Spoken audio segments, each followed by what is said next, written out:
Thailand अपनी बीवी या गर्लफ्रेंड के साथ तो बिल्कुल मत जाना, ऐसा लोग कहते हैं। बट ट्रस्ट मी दोस्तों, मैं अपनी वाइफ दिग को लेके गया था सेकेंड एनिवर्सरी पे थाईलैंड ट्रिप पे, and it was really mesmerising. She was shocked and she was so awestruck by this trip. तो अगर आप भी प्लान कर रहे हो ऐसा कुछ, अपनी बीवी, अपनी गर्लफ्रेंड या फिर अकेले जा रहे हो, तो ये वीडियो बिल्कुल आपके लिए है। क्योंकि इस ट्रैवल गाइड में हम लोग इस वीडियो में बताने वाले हैं थाईलैंड का पूरा ट्रैवल गाइड, यानी कहां कैसे जाना है, अपनी ट्रिप कब कब प्लान करनी है, कौन सा मंथ होना चाहिए, वीजा, स्टे के ऑप्शंस, फूड, कहां कहां घूमना है, मतलब A to Z सब कुछ कवर करने वाले हैं। तो अगर आप इंटरनेट पे कोई और वीडियो ढूंढ रहे हो ना, तो आपको कहीं जाने की जरूरत नहीं है। तो अगर आप नए हो इस चैनल पे तो सब्सक्राइब कर लो हमारे बीइंग रोमर्स चैनल को। मेरा नाम है अभी, कैमरे के पीछे है देग। स्वागत करते हैं आपका बीइंग रोमर्स में। हम कमाल के ट्रैवल वीडियोस और कंटेंट बनाते हैं। फॉलो कर लो हमको और बने रहना इस वीडियो के अंत तक, क्योंकि आपको सब कुछ मिलने वाला है। अगर नहीं मिलना ना तो पूरे पैसे वापस। थाईलैंड जाना किसका सपना नहीं होता यार। क्या बैचलर्स, क्या कपल्स, क्या बूढ़े, सबको थाई मसाज करवाना है। तो दोस्तों चलो let's deep dive into our detail Thailand travel guide video. और उससे पहले हम समझते हैं कि आपकी रिक्वायरमेंट क्या है और आपको थाईलैंड का ट्रिप कैसे प्लान करना है। And before that I will tell you about Thailand, और फिर हम डिटेल में थाईलैंड का मैप देखकर समझेंगे कि आपको कौन से पार्ट में जाना चाहिए आपके रिक्वायरमेंट के अकॉर्डिंग। तो आपको सबसे पहले मैं थाईलैंड के बारे में बता दूं। तो दोस्तों थाईलैंड इंडिया के ईस्ट पार्ट में बसा हुआ एक सुंदर सा कंट्री है, जहां कमाल की बीचेस हैं, कमाल के टेम्पल्स हैं, आर्किटेक्चर्स हैं, बहुत कुछ है देखने और करने के लिए। और ये इंडिया से सिर्फ 2.5 घंटे की दूरी पे है, यानी 2.5 घंटे की फ्लाइट की दूरी पे है। आपको ईजिली इंडिया के मेजर सिटी से डायरेक्ट फ्लाइट मिल जाएंगी। यहाँ का जो कैपिटल है वो बैंकॉक है। यहाँ की करेंसी है वो थाई बात है, जो कि 1 थाई बात 2.5 रुपीज़ के बराबर होती है। यहाँ का लैंग्वेज थाई है और साथ में इंग्लिश में भी आप यहाँ इजीली कम्युनिकेट कर सकते हो। तो ये था थाईलैंड। अब हम खोलते हैं थाईलैंड का मैप और आपको बताते हैं कि आप अपने रिक्वायरमेंट के अकॉर्डिंग कैसे थाईलैंड का ट्रिप प्लान कर सकते हो। तो अगर आप ये थाईलैंड का मैप देखोगे, थाईलैंड को 3 हिस्सों में डिवाइड करा गया है। सबसे पहला हिस्सा मैं बताना चाहता हूँ वो सेंट्रल थाईलैंड। तो सेंट्रल थाईलैंड में 2 फेमस डेस्टिनेशन है। पहला है बैंकॉक, दूसरा है पटाया। और आप जानते हो कि बैंकॉक और पटाया किस चीज़ के लिए फेमस है? अपने अमेजिंग नाइट लाइफ के लिए, अपने अमेजिंग नाइट स्ट्रीट्स के लिए, क्लब्स के लिए, शॉपिंग के लिए, और साथ ही बहुत सारे अट्रैक्शंस के लिए। तो अगर आप सिटी लवर हो, अगर आपको हसलिंग पसंद है, अगर आपको वॉकिंग स्ट्रीट भी पसंद है, बीचेस भी पसंद है, तो I think you should definitely go for Bangkok और पटाया। एंड आई थिंक सब कोई क्योंकि बैंकॉक में ही लैंड करता है या फुकेट में लैंड करता है, बट स्टिल मैं सजेस्ट करूंगा कि आप बैंकॉक जाएं, घूमें। बहुत कमाल का शहर है। नाइट स्ट्रीट के अलावा भी वहाँ बहुत सारी चीज़ें करने को है, जो कि आपको आगे वीडियोस में पता चलेंगी। अगला पार्ट अगर हम देखें तो ये है साउथ ऑफ थाईलैंड। यहाँ पे कमाल की बीचेस हैं, वर्ल्ड क्लास बीचेस दोस्तों। ऐसा आइलैंड आपने पूरी ज़िंदगी में कहीं नहीं देखा होगा। आई bet on this thing.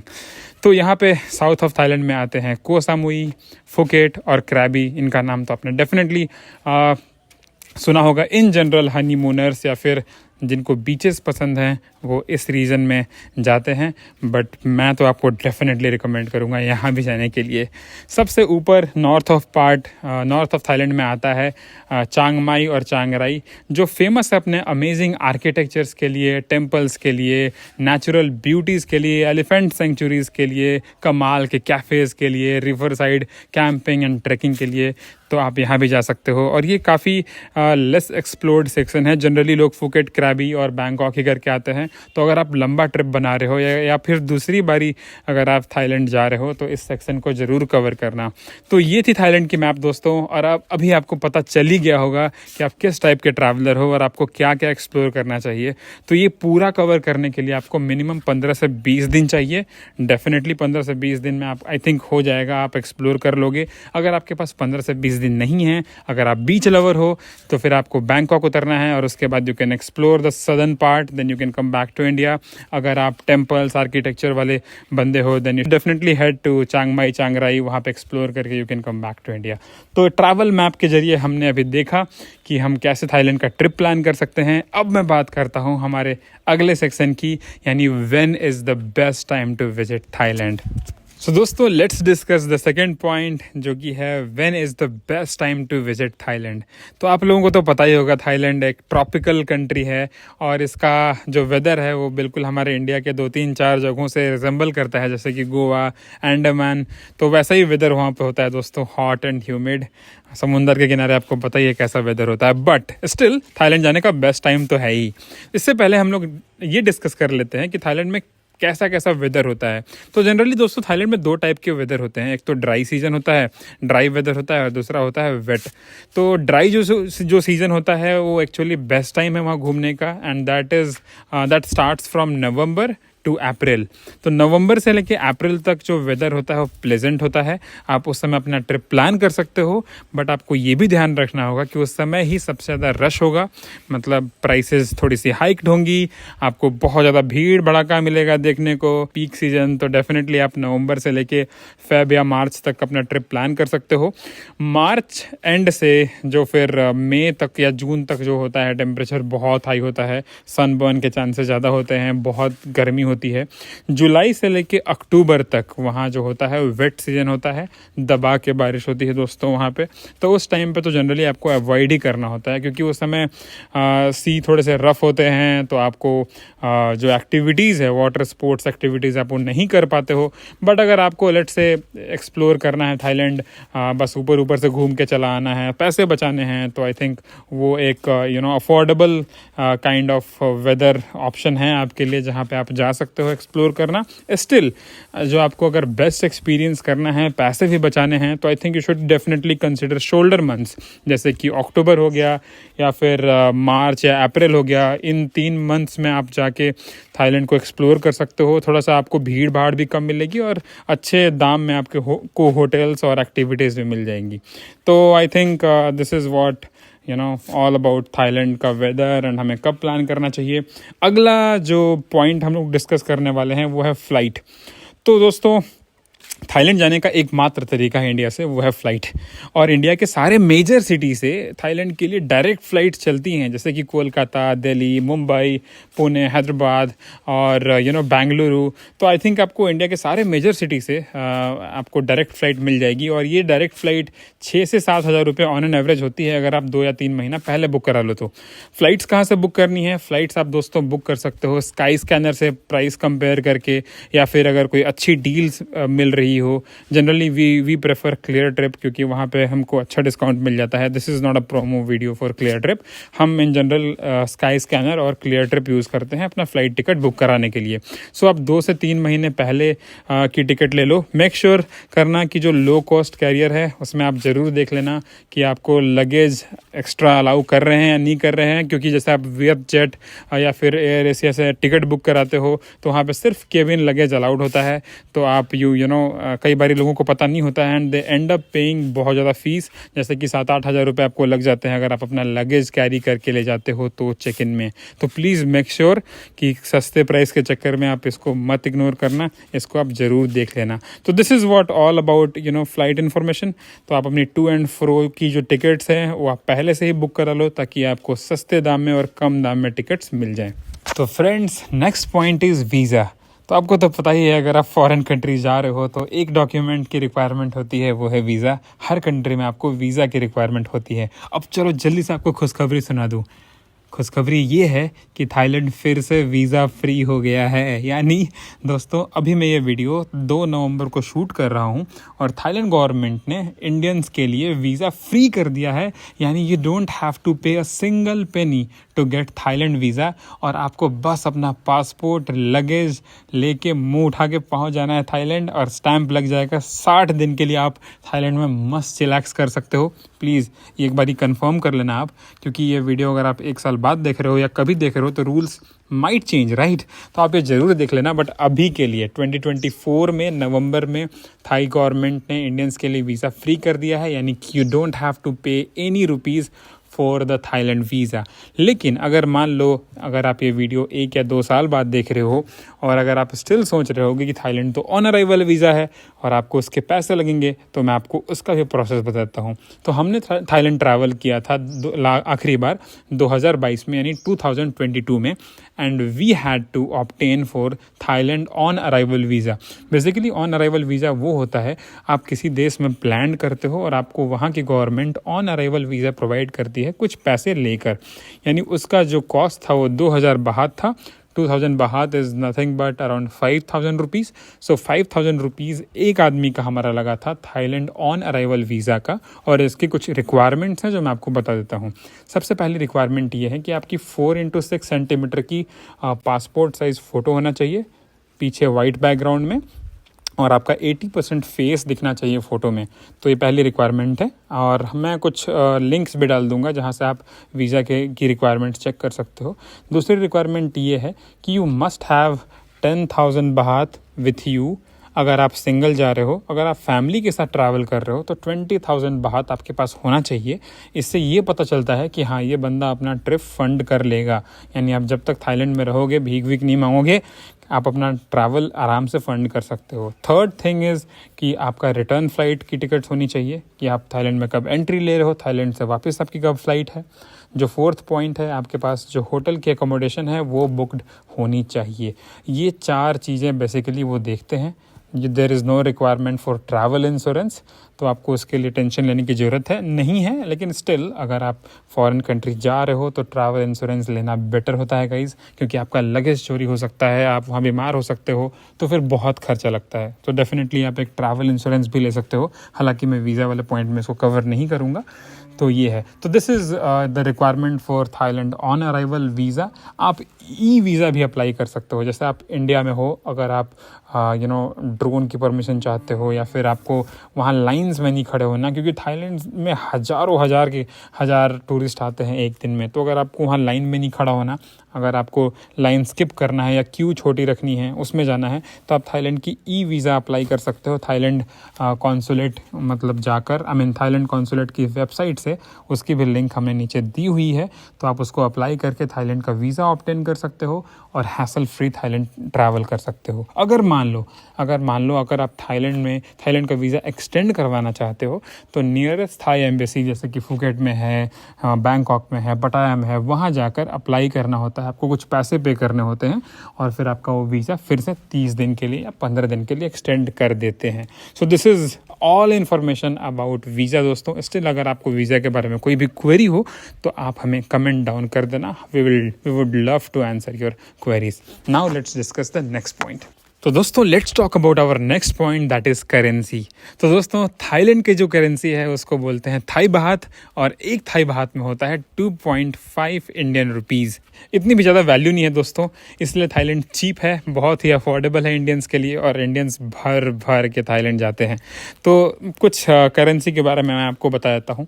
In general आप प्रेफर करें कि अपने साथ 10 या 15 हज़ार थाई बाहत इंडिया से ही कैरी कर लें। अब आपको वो थाई बाहत कहाँ मिलेगा, तो आपको शहर में किसी रेपुटेबल फॉरेक्स एक्सचेंज से मिल सकता है, या फिर आप साइट है बुक माई फॉरेक्स, वहाँ पे जाके अपनी फॉरेक्स बुक करा सकते हो।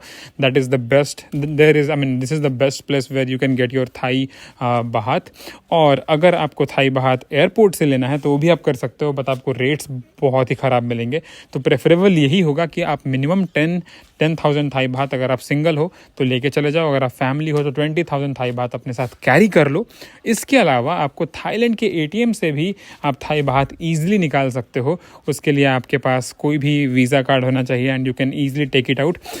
हम रिकमेंड ये करेंगे कि आप नियो ग्लोबल का कार्ड ले लो, या फिर कोई भी बैंक से आप फॉरेक्स कार्ड ले लो। HDFC का ही फॉरेक्स कार्ड आता है जिस पे मार्कअप फीस 0 रुपीज़ लगती है, and you don't have to pay anything extra on that thing. तो आप उससे भी निकाल सकते हो थाईलैंड की करेंसी। और थाईलैंड में दोस्तों आपको ATM कार्ड और वीज़ा कार्ड्स ईजिली चल जाता है बड़े बड़े स्टोर्स में, या इवन छोटे छोटे स्टोर्स में ही। हाँ, अगर आप कहीं सुदूर, अगर आप कोई फार डिस्टेंस आइलैंड थाईलैंड पे जा रहे हो तो वहाँ पे थाई करेंसी ही आपको देनी पड़ेगी, यानी कैश में चलता है। तो कैश एंड कार्ड दोनों का मिक्सअप है और ईजिली आप वहाँ पे कैरी कर सकते हो अपने साथ। आप अगर आपके पास US डॉलर है तो भी कैरी कर सकते हो। US डॉलर से फिर आप कन्वर्ट करा सकते हो थाई बात में, थाई करेंसी में, and you can take it out. तो this is all about Thai currency. चलो दोस्तों, हम जल्दी से डिस्कस करते हैं हमारा अगला पॉइंट, जो कि है सिम कार्ड। डेफिनेटली आप सोच रहे होंगे कि मैं इंडिया से थाईलैंड जा रहा हूँ पहली बार, मेरे को घर वालों को कॉल करना है, उनको वीडियो कॉल करके दिखाना है थाईलैंड कितना सुंदर है। वेल, थाईलैंड में वेल कनेक्टिविटी आपको मिल जाती है 4G 5G की, तो आपको चिंता करने की बात नहीं है। इनफैक्ट आपको होटल्स या फिर पब्लिक प्लेसेस में भी कहीं कहीं वाईफाई मिल जाता है, तो you will get all the access to internet from there. But still हमारी सलाह ये होगी कि जैसे आप एयरपोर्ट पे लैंड करते हो, आप क्लुक से अपनी सिम कार्ड बुक करा सकते हो। तो कुछ सिम कार्ड्स के रिकमेंडेशन है, जैसे कि थाईलैंड में AIS और ट्रू बहुत अच्छे तरीके से काम करता है। I mean everywhere you will find the network for these two brands. तो आप अगर सिम कार्ड बुक कराना चाहते हो क्लुक से, तो आपको 452 रुपीज़ में सिम कार्ड मिल जाएगा। और इसमें क्या होता है, आपको 50 GB का इंटरनेट डेटा मिलता है और साथ में 30 मिनट्स इंडिया में कॉलिंग भी फ्री मिल जाती है। तो I think that is more than enough. But इसकी जो वैलिडिटी है दोस्तों, वो 10 दिन के लिए होती है, तो आप एक बार चेक कर लेना। अगर आप इससे ज़्यादा रह रहे हो तो आपको दूसरा प्लान लेना पड़ेगा, या फिर you have to recharge it again in Thailand. तो ये दोनों सिम कार्ड चलते हैं। आप क्लुक से ले लो, या फिर वहाँ पे ढेर सारे काउंटर्स रहते हैं थाईलैंड एयरपोर्ट पे, जैसे आप उतरते हो तो आप ले लो। और उसके लिए आपको अपनी सिर्फ पासपोर्ट देने की ज़रूरत है, और अपने पासपोर्ट दे के अगर आप उनको थाई बात पे करते हो तो they will give the SIM card, उसको लगा लेने का, और फिर लाइफ हो जाएगी झिंगा लाला। तो आप एंजॉय कर सकते हो। चलो अब अगला पॉइंट डिस्कस करते हैं। हमारा अगला पॉइंट है ट्रांसपोर्टेशन।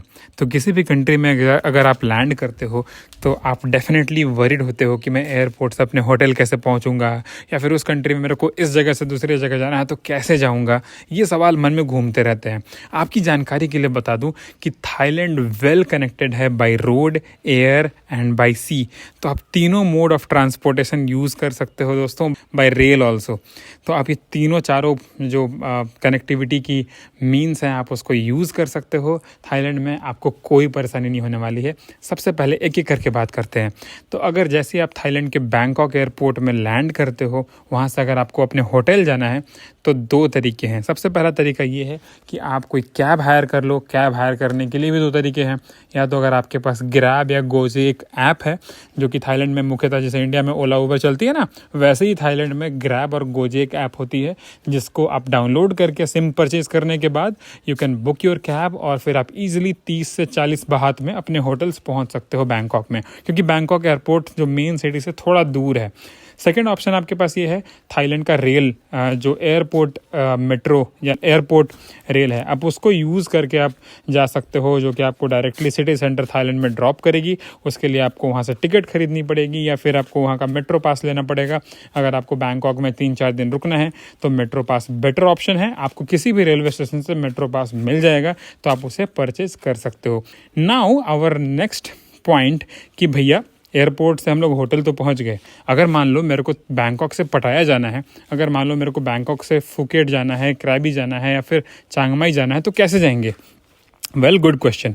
अगर आप सोच रहे हो कि मेरे को बैंकॉक से डायरेक्ट पटाया जाना है, तो आप एयरपोर्ट से ही पटाया की बस ले सकते हो दोस्तों। बिल्कुल सही सुना। एयरपोर्ट के फर्स्ट फ्लोर पे आपको जाना है, वहाँ पे एक हुआ हिन नाम का काउंटर है, और वहीं से आपको बस की टिकट्स मिल जाएगी, और आप डायरेक्टली फर्स्ट फ्लोर के सामने ही, अगर आप जैसे ही बाहर निकलते हो एयरपोर्ट से, तो वहाँ बसेस खड़ी रहती हैं, उस बस को बोर्ड करके आप डायरेक्टली पटाया तक जा सकते हो।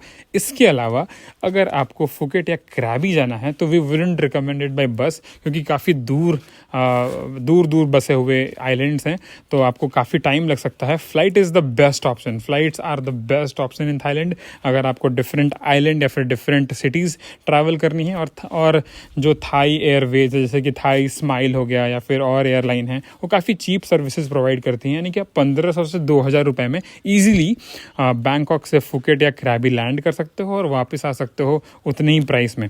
तो 3000 या 4000 की राउंड ट्रिप आपको टिकट मिलेगी। That is the most convenient way to travel in Thailand. और अगर आपको एक आइलैंड से दूसरे आइलैंड भी जाना है तो आप उसके लिए फेरी का यूज़ कर सकते हो। जैसे लेट सपोज अगर आप फुकेट में हो, अगर आप जाना चाहते हो को सामुई, तो आप बस और साथ में फेरी, ये इन दोनों कॉम्बो का यूज़ करके आप जा सकते हो को सामुई और वापस भी आ सकते हो। तो ये 3-4 तरीके हैं जिससे आप थाईलैंड के अंदर घूम फिर सकते हो। नाउ एक और चीज़ है, बहुत इंपॉर्टेंट चीज़, कुछ लोग ये डिस्कस कर रहे होंगे कि यार हम लोग वहाँ अगर गाड़ी ड्राइव करना चाहें तो कैसे करेंगे। यार आप वो भी कर सकते हो, गोवा की तरह आप बिल्कुल थाईलैंड में मज़े से स्कूटी रेंट कर सकते हो और खूब सारा घूम सकते हो। और इनफैक्ट मैं आपको रिकमेंड भी करूँगा वहाँ पे स्कूटी रेंट करने के लिए, बट उसके लिए रिक्वायरमेंट होती है आईडीपी की, इंटरनेशनल ड्राइविंग परमिट। ये आपके पास डॉक्यूमेंट होना चाहिए। अब आईडीपी आपको कैसे मिलेगी? आईडीपी आपको मिल जाएगी आपके लोकल आरटीओ से, या इंडिया के जो इंडियन गवर्नमेंट की साइट है परिवहन सेवा करके, मैं लिंक छोड़ दूंगा डिस्क्रिप्शन में।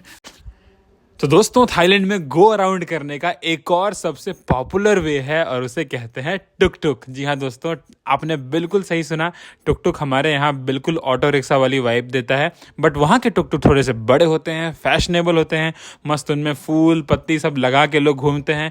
तो काफ़ी एक कन्वीनियंट और ईजीएस्ट वे है बैंकॉक या फिर थाईलैंड के किसी शहर में एक्सप्लोर करना टुक टुक से, जो कि आपको काफ़ी कम रुपए में, यानी 20 से 30-40 72 रुपये में भी आप गेट अराउंड कर सकते हो सिटी में। शॉर्ट डिस्टेंस के लिए आपको रिकमेंड किया जाता है टुक टुक, तो आप इसका ज़रूर इस्तेमाल करें। और हाँ, एक और वेबसाइट है 12go.asia। ये वेबसाइट की लिंक हम लोग डिस्क्रिप्शन बॉक्स में डाल देंगे। इस वेबसाइट के माध्यम से आप पूरे थाईलैंड में कहीं भी जाने के लिए आप यहाँ से टिकट्स परचेज कर सकते हो, आप यहाँ पर रूट्स देख सकते हो, कौन सा बेस्ट तरीका है और कैसे घूमना है। तो इसका लिंक हमने डिस्क्रिप्शन बॉक्स में डाल दिया है, प्लीज़ चेकआउट, आपको बहुत इन्फॉर्मेशन मिल जाएगी। तो अगला पॉइंट है डिस्कस करने का, वो है होटल। जी हाँ दोस्तों, अब आप थाईलैंड में लैंड कर चुके हो, एयरपोर्ट से कैब में बैठ चुके हो और जा रहे हो अपने होटल में। बट चलो मैं आपको बताता हूँ थाईलैंड में होटल्स एंड अकोमोडेशन के बारे में। तो दोस्तों थाईलैंड में जो होटल्स हैं वो काफ़ी चीपर ऑप्शंस आपको मिल जाते हैं थाईलैंड में होटल्स के, यानी आपको इंडिया के ही प्राइसेस में बहुत ही बढ़िया होटल मिल जाते हैं। जो स्टार्टिंग प्राइस है होटल की बैंकॉक में वो है 1500 से 1700 रुपये, यानी 1500 से 1700 रुपीज़ में आपको एक बढ़िया डिसेंट 3 स्टार प्रॉपर्टी मिल जाएगी और साथ में आपको वहाँ पे ब्रेकफास्ट भी मिल जाता है। तो ये है starting range and sky is the limit यार, जितना पैसा है उतना डालो, फिर मस्त 5 स्टार्स मिलेगा। बट जहाँ तक हमें याद है, आई थिंक ईजिली 4 to 5,000 में आपको बढ़िया 5 स्टार प्रॉपर्टी भी मिल जाएगी। और अगर आप सिंगल ट्रैवल कर रहे हो, अगर आप अकेले हो, नोमैड हो, तो हॉस्टल्स के भी काफ़ी सारे ऑप्शंस अवेलेबल हैं बैंकॉक में, पटाया में, जो कि आप इजीली बुक कर सकते हो। 600-700 इवन 1000 रुपीज़ तक में आपको डिसेंट सा हॉस्टल मिल जाएगा, तो वहाँ भी आप जाके रह सकते हो। जैसे कि हमने ये बुक किया था होटल रेले बीच में, Railay Phutawan hotel. I mean just imagine करो, सामने बड़ा सा लाइमस्टोन का पहाड़, स्विमिंग पूल, और ये होटल हमें उस समय मिला था 2 से 3 हज़ार में। This is a 4 star property और बहुत ही कमाल का होटल था। तो आपको होटल्स का जो एक्सपीरियंस है थाईलैंड में बहुत ही मज़ेदार होने वाला है। एक से एक बुटीक प्रॉपर्टी है यहाँ पे, तो आप डेफिनेटली जाके एंजॉय कर सकते हो, रह सकते हो। बट हाँ, अपनी एडवांस में बुकिंग करा लेना और मेक श्योर कि आप सेंटर पॉइंट में या फिर अट्रैक्शन के आजू बाजू में ही होटल बुक करना, ताकि आपको वॉकिंग डिस्टेंस पे सारा कुछ मिल जाए और आपको ज़्यादा दूर न चलना पड़े। और हाँ, अगर आप अपनी फैमिली के साथ ट्रैवल कर रहे हो, अगर आपके साथ छोटा बच्चा है या फिर आपके एल्डरली पेरेंट्स हैं, तो आप एयरबीएनबी का भी कॉन्सेप्ट ट्राई कर सकते हो थाईलैंड में, जो कि काफ़ी फेमस है। जैसे कि बैंकॉक में आपको फ्लैट्स मिल जाते हैं, वहाँ पे फ्लैट्स को कॉन्डो बोलते हैं, एंड ईजिली आप 1 या 2 BHK कॉन्डो बुक कर सकते हो एयरबीएनबी से, जहाँ पे आप अपना खाना भी पका सकते हो। सो नो मोर झंझट ऑफ थाई फूड, आप अपना इंडियन खाना भी पका सकते हो ईजिली वहाँ पे एयरबीएनबी बुक करा के। सो सेवरल ऑप्शंस अवेलेबल हैं थाईलैंड में, आप अपनी कन्वीनियंस के अकॉर्डिंग अपने अकोमोडेशन बुक कराना। भाई होटल पहुंच गए, बहुत तेज भूख लगी है, जल्दी से बताओ कहाँ खाना है। हाँ दोस्तों, हम डिस्कस करने वाले हैं हमारा अगला पॉइंट, जो कि है फूड ऑप्शन इन थाईलैंड। तो दोस्तों थाईलैंड आपको पता है still I mean tropical country है, तो यहाँ पे नॉन वेजिटेरियन ऑप्शंस बहुत सारे अवेलेबल हैं। कमाल के फिशेज मिल सकते हैं आपको, प्रॉन्स एंड ऑल, जो भी चीज़ें आप ट्राई कर सकते हो। बट अगर आप वेजिटेरियन हो तो भी आपके लिए कुछ कम ऑप्शंस नहीं हैं, क्योंकि थाईलैंड में भर भर के इंडियन रेस्टोरेंट्स हैं जहाँ पे आप जाके अपनी प्यारी सी दाल मखनी, नान और तंदूरी पनीर ट्राई कर सकते हो। और यस, अगर आपका उससे भी मन ना भरे, अगर आप कुछ और ट्राई करना चाहते हो, तो कुछ थाई डिशेज हैं जैसे कि स्टिकी मैंगो राइस। ये दोस्तों बेसिकली मैंगो और राइस इन दोनों का कॉम्बिनेशन होता है, काफ़ी अच्छा होता है, ज़रूर ट्राई करना। एक और होता है पड थाई ऑप्शन होता है, जो कि बेसिकली नूडल्स होता है जिसमें टोफू और वेजिटेबल्स डाल के बनाते हैं, बट आप उनको बोल देना कि इसमें फ़िश के सॉसेज या फिर अलग अलग चीज़ें ना यूज़ करें। Make sure you are clearly talking to the hotel staff regarding this. अगर आप वहाँ के लोकल डिशेस ट्राई करना चाहते हो तो फिर आपको वहाँ पे ऑप्शन मिल जाता है। साथ ही साथ थाईलैंड में 7-Eleven में एक ब्रांड है, वो बहुत ही फेमस है, हर जगह मिलता है, 24 आवर स्टोर है। वहाँ पे आप जाके अंदर पाइनएप्पल पाई या फिर डिफरेंट चिप्स हो गए या फिर अलग अलग ऑप्शंस आप ट्राई कर सकते हो, वो खा सकते हो अगर आपको स्नैकिंग करनी है, अगर आपको भूख लगी है। और पानी भी अवेलेबल है थाईलैंड के किसी भी होटल में, आपको पानी फिल करने को मिल जाएगा, तो आप वहाँ से भी ले सकते हो। दुबई जैसा प्रॉब्लम नहीं होने वाला दोस्तों। और आप सुपर स्टोर से भी खरीद सकते हो अपने पानी की बोतल। तो अपनी पानी की बोतल ज़रूर कैरी करना। और अगर आप जैन हो तो आई वुड रिकमेंड कि आप एयरबीएनबी बुक कर लो और अपनी जैन फूड आप खुद से कैरी कर लो, ताकि आप वहाँ पे कुक कर सको। नहीं तो आप अगर इंडियन रेस्टोरेंट में जा रहे हो तो वहाँ पे उनको रिक्वेस्ट कर देना कि आप लहसुन प्याज वाला खाना मत बनाओ, क्योंकि मैं जैन नहीं हूँ तो मैंने ऐसा ट्राई नहीं करा है, बट मोस्ट प्रॉब्ली आपको वहाँ पे ऑप्शन मिल जाता है। तो अगला पॉइंट डिस्कस करते हैं, वो है दोस्तों शॉपिंग। सबकी आंखें बिल्कुल स्पार्कलिंग चमक रही होंगी मुझे पता है, चाहे वो लड़के हो लड़कियां हो, सब बिल्कुल पागल हो रहे होंगे इस पॉइंट को सुनने के लिए, क्योंकि थाईलैंड एक शॉपिंग पैराडाइज है दोस्तों। I am not even exaggerating. I mean आप क्या कुछ आपको चाहिए यार, से इट इलेक्ट्रॉनिक्स, से इट गैजेट, से इट क्लोथिंग, आपको हर एक चीज़ वहाँ पे बहुत ही सस्ता और बहुत ही कमाल का ट्रेंडी आइटम्स वहाँ पे मिल सकते हैं। जब हम भी बैंकॉक पहुँचे हम बिल्कुल पागल ही हो गए। कुछ मॉल्स के नाम बता दे रहा हूँ जहाँ से आप जाके कमाल की शॉपिंग कर सकते हो। जैसे कि आप जा सकते हो वहाँ का प्लैटिनम मॉल, MBK मॉल। साथ ही साथ अगर आपको चीप स्ट्रीट मार्केटिंग या स्ट्रीट मार्केट शॉपिंग करनी है तो चटूचक मार्केट है, जो कि एक वीकेंड मार्केट भी इसको बोलते हैं। आप वहाँ पे जाके शॉपिंग कर सकते हो। आपको यहाँ एक से एक ट्रेंडी क्लोथ्स मिल जाएंगे, बहुत ही सस्ते दाम पे इलेक्ट्रॉनिक्स मिल जाते हैं। ये मेरा iPhone 15 है और ये मैंने थाईलैंड से परचेज़ करा, जो कि ऑलमोस्ट 50,000 रुपीज़ लेस है इंडिया के कंपैरिजन में, और वो भी वहाँ के एप्पल स्टोर से। तो बैंकॉक में 2 एप्पल स्टोर हैं, वहाँ से आप एप्पल के प्रोडक्ट्स भी खरीद सकते हो, आप ड्रोन भी खरीद सकते हो if you are a content creator, या फिर आप फ्लाइंग एंथुसियास्ट हो, अगर आपको इंटरेस्ट है तो वो भी खरीद सकते हो। और लड़कियों के लिए भाई साहब इतने ट्रेंडी कपड़े, आपको जो ट्रेंडी कपड़े इंडिया में आपको 4 या 5 हज़ार रुपये मिलते हैं ना, वहाँ पे वो 1 या 2 हज़ार में मिलते हैं। और बॉयज़ आपके लिए भी कमाल के शर्ट्स हैं। तो अगली बार आप जब थाईलैंड जाना, वहाँ से कपड़े खरीद के लाना और गोवा में वाइब देना। आई मीन डेफिनेटली थाईलैंड में हर कुछ है यार शॉपिंग के लिए। तो डेफिनेटली आप शॉपिंग के लिए कंसिडर कर सकते हो थाईलैंड को भर भर के शॉपिंग कर सकते हो। वहाँ पे amazing shoes, amazing apparels, I mean sky is the limit यार, और कुछ नहीं बोलूँगा। चलिए चलते हैं हमारे नेक्स्ट पॉइंट पे। तो दोस्तों चलिए डिस्कस करते हैं हमारा अगला पॉइंट और सबसे इम्पॉर्टेंट पॉइंट, वो है थाईलैंड की आइटनरी। हाउएवर हमने थाईलैंड की एक डिटेल्ड आइटनरी वाली वीडियो बनाई हुई है, तो आप ज़रूर उसे देख लेना बिफोर वॉचिंग दिस वीडियो, ताकि आपको मालूम पड़ जाएगा कि आपको पूरी ट्रिप कैसे प्लान करनी है आइटनरी, उसके अकॉर्डिंग आप अपनी ट्रिप बना लेना। But still it's a travel guide video, तो मैं यहाँ भी आपको कवर करने वाला हूँ एक शॉर्ट एंड सिंपल थाईलैंड की ट्रैवल आइटनरी। तो थाईलैंड की आइटनरी बनाने से पहले मैं जल्दी से एक मैप ओपन कर लेता हूँ थाईलैंड का, और वहीं से आपको समझाएंगे कि आपको थाईलैंड में अपने दिन कैसे प्लान करने चाहिए। तो let's open up the map. तो ये रहा दोस्तों थाईलैंड का मैप। सबसे पहले आप लैंड करते हो बैंकॉक के स्वर्ण भूमि इंटरनेशनल एयरपोर्ट पे। तो हम रिकमेंड करेंगे कि आप कम से कम 2 दिन बैंकॉक में एक्सप्लोर करें। अपने 2 दिन आप बैंकॉक के लिए रखें, क्योंकि यहाँ पे ढेर सारे अट्रैक्शंस हैं, जैसे कि you can visit so many temples in Bangkok. Icon SIAM mall घूम सकते हो आप। छायो फ्राया रिवर में डिनर क्रूज़ प्लान कर सकते हो। साथ ही साथ यहाँ पे सफारी वर्ल्ड भी है, तो आप वो भी प्लान कर सकते हो।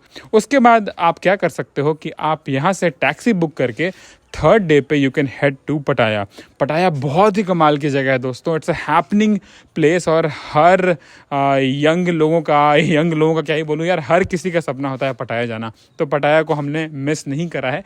तो आप थर्ड डे पे पटाया चले जाओ, वहाँ पे किसी होटल में चेक इन कर लो। चेक इन करने के बाद वहाँ के अट्रैक्शंस आप घूम लो, जैसे कि वहाँ का फ्लोटिंग मार्केट हो गया, जैसे कि वहाँ के टेम्पल्स आप एक्सप्लोर कर सकते हो। और शाम में आप चले जाओ नाइट स्ट्रीट, जो कि काफ़ी हैपनिंग एरिया है। वहाँ पे ढेर सारे क्लब्स हैं, एडल्ट क्लब्स हैं, पब है, बार है और वॉकिंग स्ट्रीट भी है जो कि काफ़ी फेमस है, तो आप वो एक्सप्लोर कर सकते हो। नेक्स्ट डे आप फोर्थ डे पे आप वापस आ जाओ बैंकॉक, और बैंकॉक से फ़्लाइट लेके पहुंच जाओ फुकेट। फुकेट में आप पहुंच के दोस्तों आप वहाँ के जो बीचेस है, जैसे पेटोंग बीच है, उसको आप एक्सप्लोर कर सकते हो। साथ ही अगर आपको एक और आइलैंड टूर करने का मन है तो आप जेम्स बॉन्ड आइलैंड टूर भी जा सकते हो, जैसे कि हमने करा था क्लुक से पैकेज बुक कराकर, और आपका पूरा दिन वहाँ जेम्स बॉन्ड आइलैंड एक्सप्लोर करने में निकल जाएगा। फुकेट में भी आप इंजॉय कर सकते हो। शाम में बंगला स्ट्रीट, जो कि काफ़ी हैपनिंग एरिया है, आप वहाँ भी चिल कर सकते हो, अपनी रातों को रंगीन बना सकते हो, घूम फिर सकते हो, और फिर आप वापस होटल में आके सो सकते हो आराम से। करने के बाद you can head to Krabi. Krabi में आप आराम से 1 या 2 दिन स्पेंड कर लो, क्योंकि क्रैबी में भी करने को बहुत कुछ है दोस्तों। यहाँ से आप ऑल क्लुक से या फिर वहाँ के लोकल टूर ऑपरेटर से आप ट्रिप बुक करा सकते हो, 4 आइलैंड टूर या फिर फीफी आइलैंड टूर्स बुक करा सकते हो। साथ ही साथ अगर आप दूसरे दिन भी क्रैबी में रुक रहे हो तो यहाँ आसपास बहुत सारी एक्टिविटीज़ है करने को, जैसे कि आप पास में ही रेले बीच है, आप वहाँ पे चले जाओ। रेले बीच पे आप चिलैक्स कर सकते हो। साथ ही आप कोई और आइलैंड टूर भी कर सकते हो, जैसे कि 4 आइलैंड टूर अगर आपने पहले दिन पे फीफी आइलैंड टूर करा हुआ है तो दूसरे दिन पे 4 आइलैंड टूर कर लो।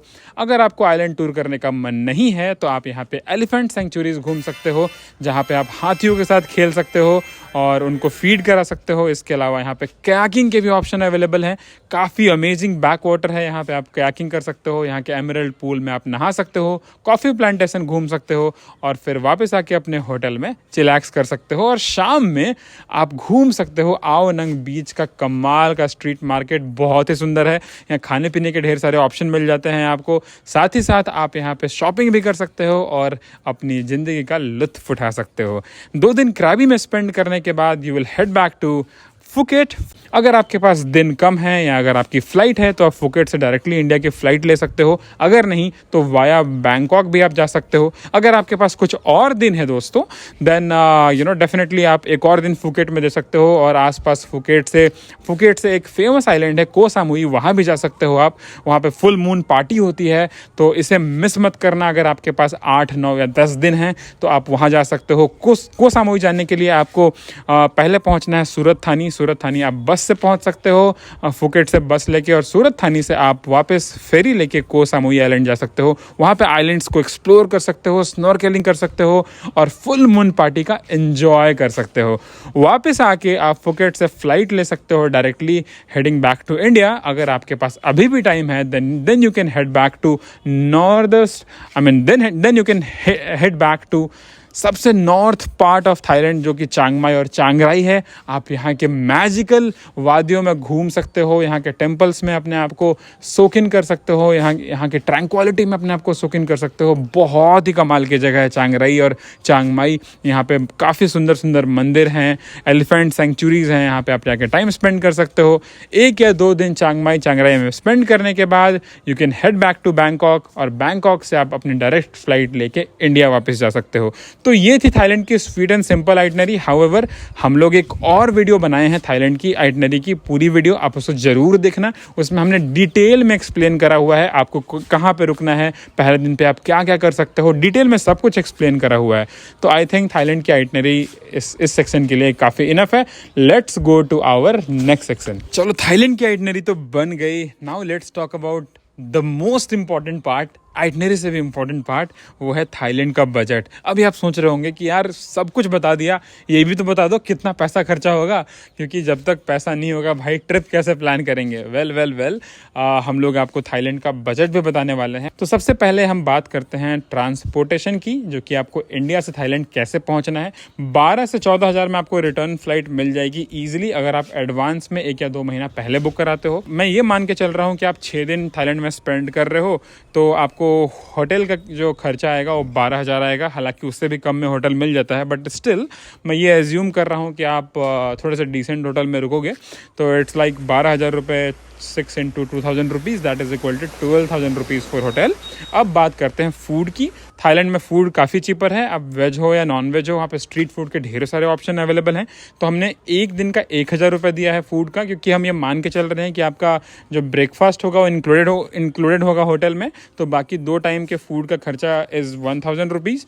तो 6 से 7,000 रुपये आप फूड का मान लो। नेक्स्ट थिंग इज़ अट्रैक्शंस, यानी आप अट्रैक्शन का क्या क्या कवर करने वाले हो। जैसे आप फीफी आइलैंड जाने वाले हो, आप सेंचुरी ऑफ ट्रूथ टेम्पल जाने वाले हो पटाया में, या फिर बोट राइड लेके जाने वाले हो, या फिर सफारी वर्ल्ड और बहुत सारी जगह, छाओ फ्राई रिवर क्रूज़ का आनंद लेना चाहते हो। तो इन सब का मिला के जो लमसम आएगा वो 10 to 15,000 रुपीज़ के बीच में आएगा। स्काई इज़ द लिमिट दोस्तों, आपको जितना करना है, बट इतने में आपका आराम से एक डिसेंट अट्रैक्शन का पैकेज बन जाएगा। आप क्लिक पे चेक कर सकते हो ज़्यादा जानकारी के लिए।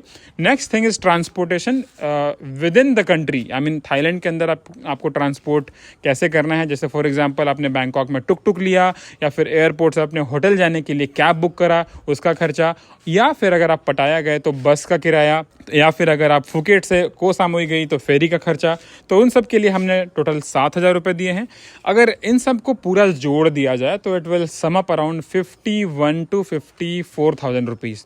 तो लमसम देख लो यार, 50,000 में ट्रिप आप अभी भी कर सकते हो। अगर आप दोस्तों के साथ जाते हो तो ये होटल का खर्चा आपका आधा हो जाएगा, क्योंकि आप जो रूम्स हैं वो आप शेयर कर सकते हो। तो 12,000 फिर 6,000 ही हो जाएगा, तो 50,000 से कम ही बैठता है। और अगर आप फैमिली जाते हो तो फिर आपको ऐड कर देना पड़ेगा अपनी फैमिली के अकॉर्डिंग फूड और अट्रैक्शन का किराया, तो फिर वो अलग से लगेगा। और इसके अलावा अगर आपको शॉपिंग करनी है तो वो सारा कुछ लग्जरी में आता है। उसके लिए आपको अलग से 10,000 या 20,000 का बजट एलोकेट करना होगा अगर आपको शॉपिंग करना है तो this is what the entire budget of Thailand looks like. और अगर आपको कुछ भी क्वेश्चन है तो प्लीज़ आप इसमें कमेंट डाउन कर सकते हो कि हाँ ये आपने इंक्लूड नहीं किया। हाँ, अगर कुछ लोग ये सोच रहे होंगे कि वीज़ा का क्यों नहीं इंक्लूड किया, तो अभी के लिए थाईलैंड का वीज़ा फ्री है, तो you don't have to pay anything for Thailand visa. इसलिए थाईलैंड का visa is equal to 0 laddoo. तो you don't have to pay anything on that. और आई थिंक मैं कुछ मिस नहीं कर रहा हूँ। अगर एक और चीज़ अगर मैं ऐड करूँ तो आप इसमें मेडिकल इंश्योरेंस ऐड कर सकते हो। 700-800 रुपये की मिल जाएगी, तो आप वो भी ऐड कर लो, तो it will sum up around 52,000 rupees के लमसम। सो दोस्तों, ये था थाईलैंड का पूरा बजट, और आई थिंक और कुछ छूट नहीं रहा है। तो yup, that is the final thing.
Different type के एनिमल्स आप देख सकते हो। हम भी वहाँ पे गए थे एंड आपको मौका मिलेगा जिराफ को खाना खिलाने के लिए या फिर हिपोपोटामस को देखने के लिए। There are so many element animals. उसके अंदर वहाँ सफारी भी होती है, वो भी आप ट्राई कर सकते हो। उसके अंदर एक मरीन वर्ल्ड भी है, वो भी आप देख सकते हो, जहाँ पर डिफरेंट टाइप के मरीन एनिमल्स को आप एक्सप्लोर कर सकते हो, देख सकते हो। कमाल का एक्सपीरियंस है। अगर आप बच्चों के साथ जा रहे हो Thailand, then this is a must do experience. आप उनको सफारी वर्ल्ड लेके जाओ। यू कैन स्किप पटाया, और अगर आपके पास एक्स्ट्रा डे है तो आप जा सकते हो पटाया।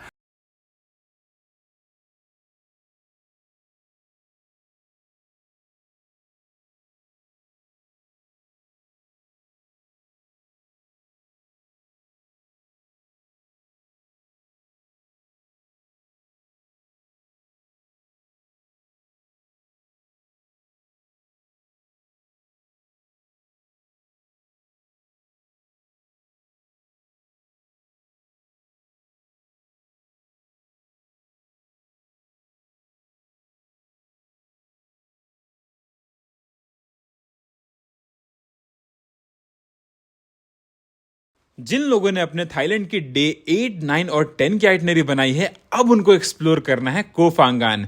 तो लेट्स गो सेट।